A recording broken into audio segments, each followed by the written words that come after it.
Hey, how you guys doing? Randy here. What's up? Well, hey, I'm here with another vlog, and I'm out in a place called Herald, California, and it's about 25 miles southeast of downtown Sacramento, and I'm out here to talk about the Rancho Seco nuclear power plant. I found it fascinating through the years to think that something like this was so close to where I lived, and it was actually somewhat terrifying at the time to know that this thing was actually in the area. But yeah, I'm going to talk about this a little bit and get a little closer, try to get a few better shots of it, and tell you a little bit about the area. Why don't you come and join me? Let's check it out.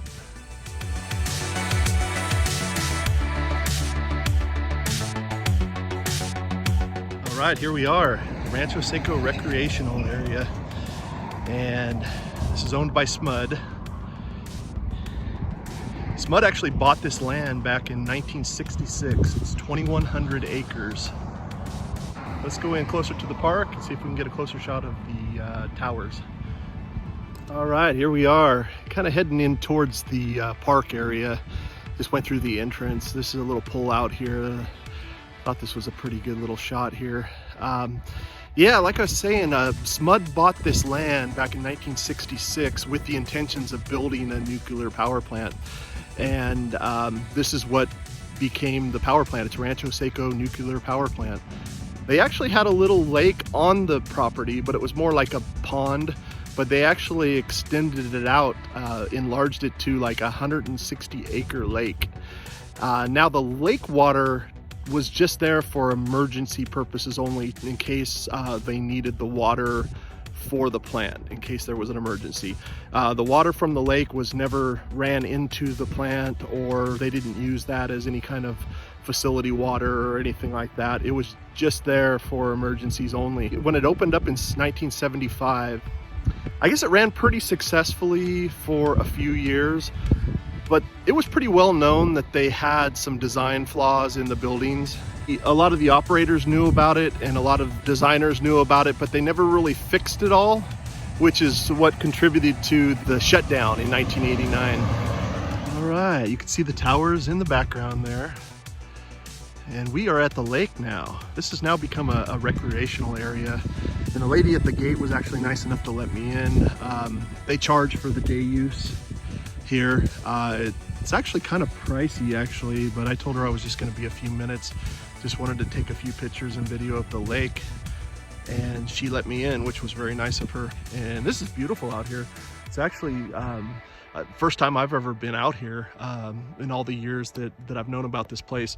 And part of the reason why I haven't been out here kayaking and stuff like that is just the overall association with the nuclear power and the water being right next to it and stuff like that. Even though they said that none of the water was used in the plant process or for the facility or anything like that, this was purely for emergency water only. And but yeah, they it always still kind of it was in the back of my mind if you're swimming in nuclear water or something like that. So it always kind of was something that I never really did. And then if I ever heard of like one of my friends going out here or something like that, I'd always kind of think, oh wow, you're going to be swimming in nuclear water type of thing. But that's not the case. A lot of people come out here, and it's definitely clean, and it's a beautiful area. It really is. It's super nice. I'm going to kind of span over here. You can see the towers, and I'm kind of down in this little gully here, but there's the parking area there. And there's a couple parking areas you can kind of circle around the whole place. But yeah, it's really neat out here. And in fact, I probably will eventually come here and kayak.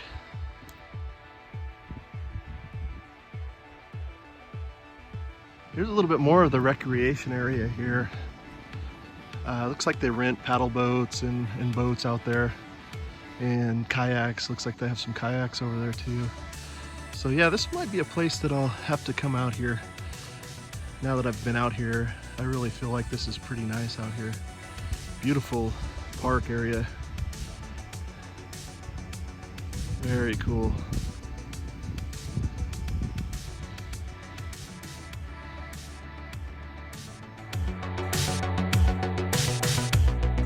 We're over here still at the lake. This is just another part of it. I'm getting ready to head out. Just wanted to get another little glimpse of it over here. And then, as you can see, as I'm turning over this way, you can see the towers over there. That's how close it was. And SMUD is Sacramento Municipal Utilities District. It's one of two major utility companies in Sacramento. I think SMUD and PG&E is the other one. There's the towers. Pretty wild.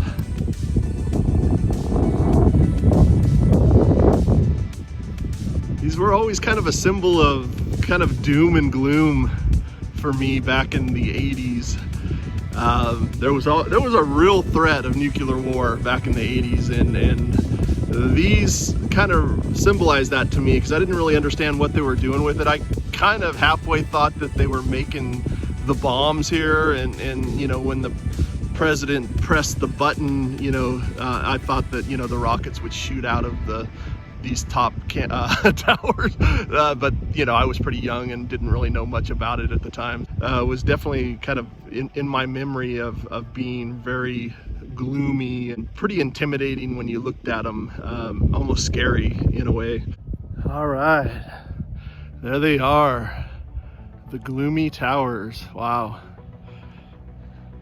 They're pretty amazing. I just remember back in the 80s, the threat of nuclear war was a very real thing. I mean, it was told to us and on the news that, you know, the end of the world, you know, people really thought the end of the world would probably be a nuclear war, and that would be the end of the world. And we were always told as kids, you know, especially in school and stuff, which is kind of funny because we used to have nuclear war like safety drills in class.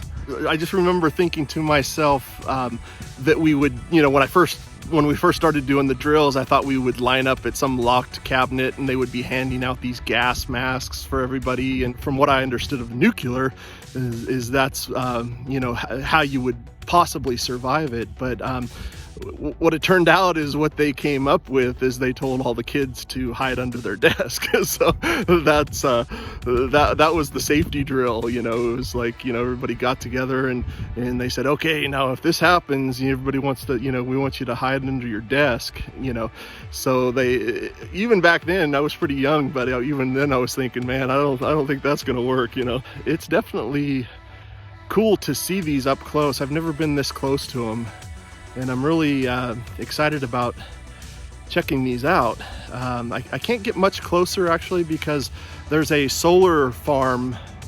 In fact, I'm going to turn the camera in a minute and show you. They've pretty much made the whole area solar panels, which is very cool. You know, it's a green source of energy, and it's out in this area that SMUD already owns the land, and it's among these towers. You know, it's just kind of crazy. Yeah, they got all these solar panels, and then they got the the big nuclear plant in the background, just looming in the background. You know, it's still very intimidating to me as I look at this thing. You know, it's so wild. You know, and I just remember back in the 80s. You know, they always, you know, you always get images of, you know, the president carrying around a briefcase with a button.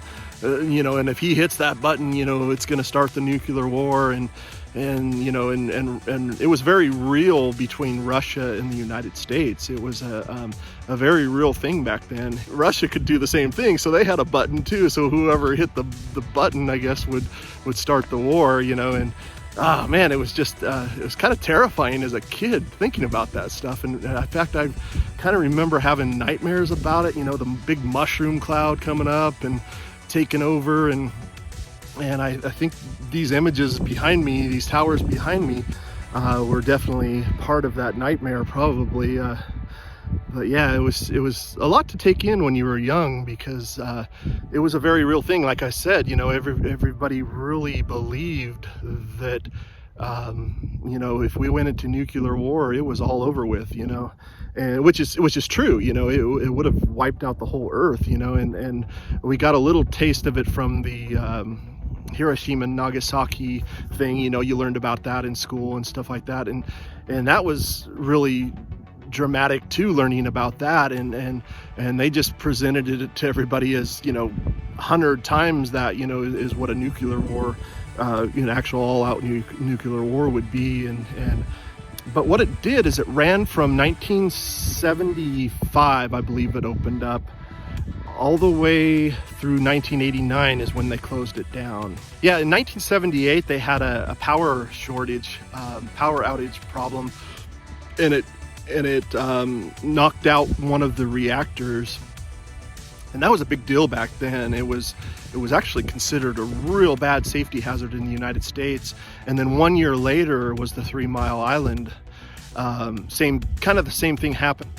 Real similar in that, you know, it terrified the whole communities around it and everything like that, and everybody thought the nuclear waste was gonna, you know, everybody was gonna get radiation and all that, and to a certain extent they say that people did. I think they said from 1989, when this closed down, to 2009, cancer cases and stuff like that were significantly lower than they had been during the time when this place was open. All right, getting a little close-up shot here. Wow, they are still pretty gloomy, actually. Very intimidating looking. And I thought today would be a good day with all the smoke in the air. We're having some record fires in this area. In Northern California, we always get fires, but man, this year, this 2020, man, it's been a lot of crazy stuff happening with the COVID, and now we're having some record fires in this area, and the air quality is very poor out here right now. So I thought it would kind of add a little atmosphere to the back of the towers. It's very smoky. They say you're not even really supposed to be out here breathing the air too much. I wanted to get a little bit more shot of the solar panels there. They got a whole solar farm out here, and all the way over here too. All that, and this is just part of it actually too.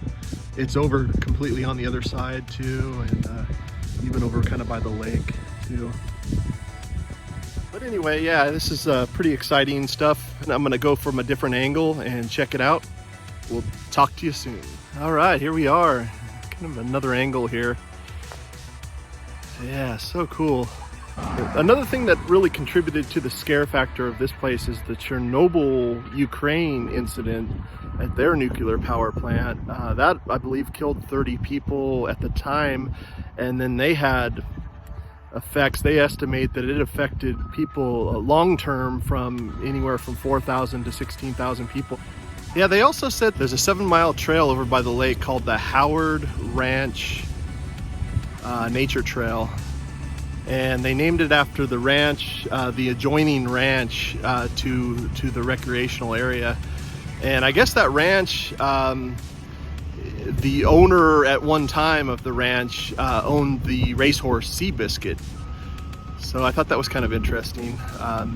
But that goes right next to the recreational area. All right, just wanted to tell you thank you so much for watching. And if you enjoy these videos, please consider subscribing to my channel. And just wanted to tell you thanks again for watching, and have a good day. See you later. All right, saying goodbye to the Rancho Seco nuclear power plant. Hey, thanks again for watching. Have a good day.